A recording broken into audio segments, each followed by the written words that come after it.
Donald Trump likes to say that the fake news is the enemy of the people, and to a lot of people who follow and support the president, I completely understand why, because there is no bigger critic of the media than me. Okay, maybe that's not true, but I'm seriously critical of the media.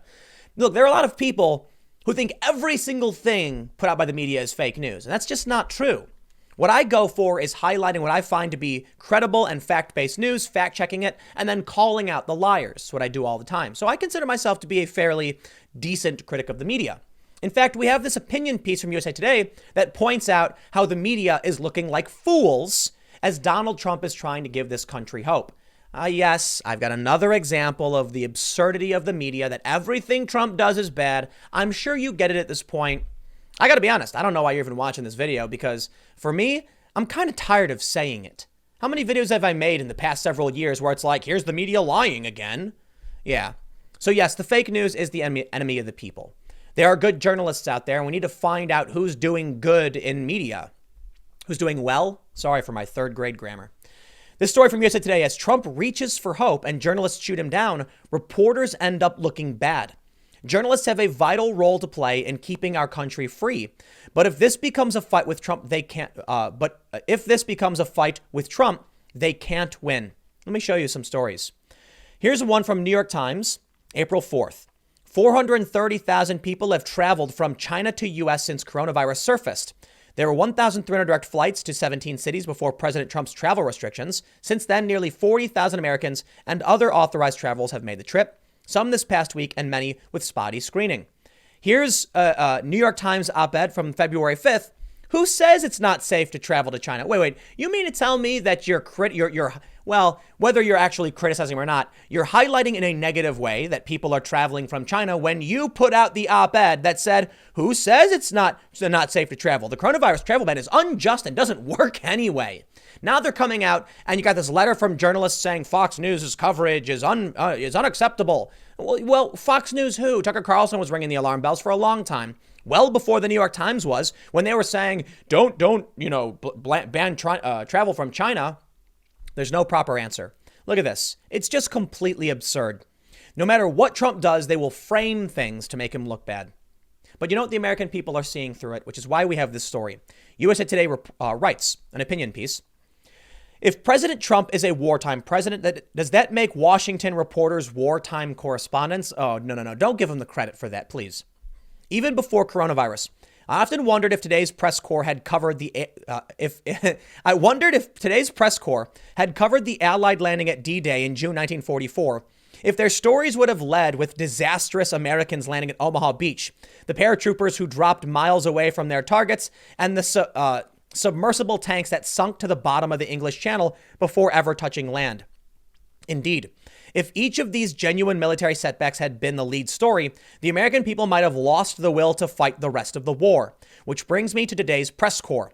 Since Vietnam and Watergate, the Washington press corps has earned its chops by taking on those in power, relentlessly questioning what they are told, particularly when they are told it by a Republican president, by doing their best to expose mistakes, misstatements, and problems. When something goes wrong, the press shines a light on it. It's not news when an airplane lands, goes the old journalistic saw. It's only news when a plane crashes. Yep, that's how it goes, isn't it? One of the sayings they have is, what's bad for them is good for us. I kid you not, that's an actual saying. There's a reason why they call many of these journalists vultures. A fight between the media and the president. This explains NBC reporter Peter Alexander's now famous clash with President Trump over the efficacy of a drug meant to treat malaria, for which the president expressed hope that it might, not will, but might, be able to treat the coronavirus as well. How can you stand it? What is this? How can you stand it? Why I watch, there's a different link. Reporters who routinely publish worst case estimates about the impact of the coronavirus took a firm stand against President's hopeful point of view, led by Alexander, who took particular umbrage. Is it possible? It's possible that your impulse to put a positive spin on things may be giving Americans a false sense of hope and misrepresenting the preparedness right now? Alexander asked. After the president again even-handedly said the drug might work and it might not, Alexander's pessimism peaked. Nearly 200 dead. What do you say to Americans who are scared, though? I guess nearly 200 dead, 14,000 who are sick, millions, as you witness, who are scared right now. What do you say to Americans who are watching you right now who are scared? To which the president, in his usual subtle style, replied, "You're a terrible reporter." And we all felt it.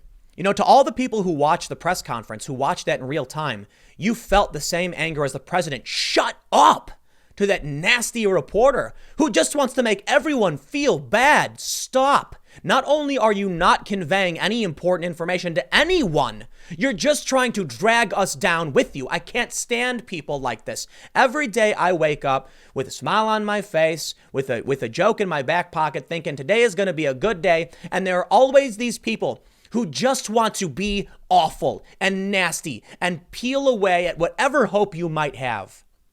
We all feel that anger. It's sickening and annoying. We're just trying to get by, man. Can you at least shut up for once? It's like that one friend you might have that's always complaining about everything. And you're like, dude, can you just stop? I get it. The French fries came out and there was barely any cheese on it, but it's fine. It's a French fry. Slap some ketchup on it and just eat it. We understand the world isn't perfect, but do you need to try and bash everyone over the head with your negativity? Every single time? I will absolutely take responsibility for my role in the media as well. My motivation is people like this. The people that constantly want to hate on everything. And I get it. I get it. People have accused me of doing the rage bait stuff as well. Maybe there's no answer, but I'm absolutely deserving of criticism, same as anybody else, because here I am once again being frustrated and angry by the press. There was I can't remember the guy's name. He did a good news show amid all this bad news, because journalism is mostly just bad news all the time. And I'll admit it, I don't know what the answer is, because for me, it's bad news pointed in the other direction. I do think, to at least my credit, mine is a layer on top of the absurdity of them pointing at the president. I look at the president as trying to bring hope. They smear him and slam him in the face, and then I smear and slam them in the face in response. I wouldn't go out of my way to make everyone feel like there's something bad happening. Or at the very least, I kind of feel like as much as you can criticize the president, he's not that bad and he's doing his job. And that's the best we should be. That's the best we can do, right? Why does the media always have to do this? Everything he does is wrong all the time. Of course, I will point out the media is wrong a lot of the times as well. And they do this. But I think I do at least a good job in pointing out, much to the dismay of many people, that there are good people in the press who are writing good news. I just try to I try to call out the bad. Now, they'll say the same thing about the president. You know, Rachel Maddow will say she's just trying to call out the president for the bad things he's doing, but it's just not true. How could it be that literally everything all the time that he does is wrong? How could it be that for 3 years, Russia was creeping around every corner? It's because that is disingenuous. I have no problem giving credit to Bernie Sanders for being lucid right now and proposing plans that I happen to disagree with. I have no problem pointing out that Warren and Ocasio-Cortez had good points on big tech. When you turn on some of these channels, they will never be a good thing for the president. I have no problem pointing out there are bad things from Trump and good things from Trump. I don't know what else I can do. But these people are full of it. They're liars. And they just want to bash you over the head and make you feel bad. Trump's approval goes up.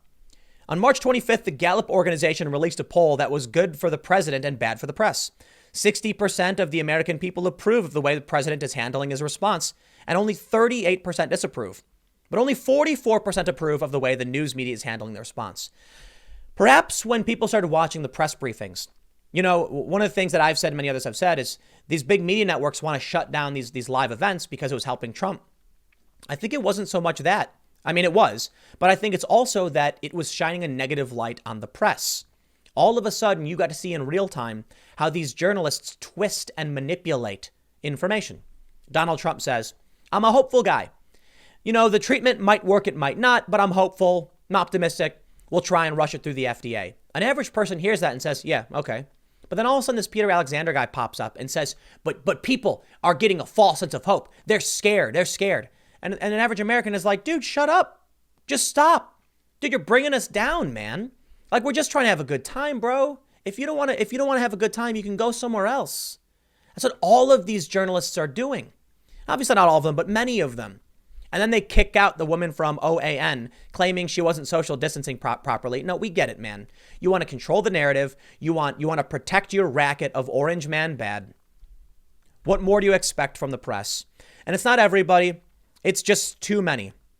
The story ends by saying, too many journalists are fighting the last war, and they're only hurting themselves. Many reporters do ask tough, non-accusatory questions about how to fix problems, fight the illness, and get America back on its feet.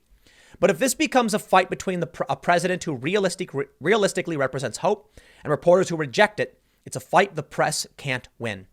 In that whole battle with that woman, I believe her name is Chanel Rion from One American News, she did ask a very softball pro-Trump opinionated question, made him look good, saying, Mr. President, Mr. President, you're doing all of these things to help people. Why are people blah, blah, blah? I don't remember the question she asked. And I'm supposed to get angry that she gave the president a softball to prop him up, when the media does the exact opposite every single day. Yeah, look, man, Jim Acosta is there all the time screeching like a banshee. I get it. I'm over it. You don't see me making videos every single day about him. So when someone from OAN asks a pro-Trump question, I'm going to say, yeah, well, whatever. What do you expect? But they will certainly screech like banshees. The problem right now is too many in media have made it's part of their mission to just rag on, to always be angry, to always be negative. I can be that way too. None of us are perfect, but it's a problem when you have big corporate media. That's their editorial mission to do. It's one thing, I guess, if you're an independent random person who's just on the internet complaining. It's another thing when you're a White House press correspondent who's supposed to be a journalist conveying information and digging deep, asking opinionated questions about Trump scaring people. I don't know what to say. I got one more segment coming up in a few minutes, and I will see you all shortly.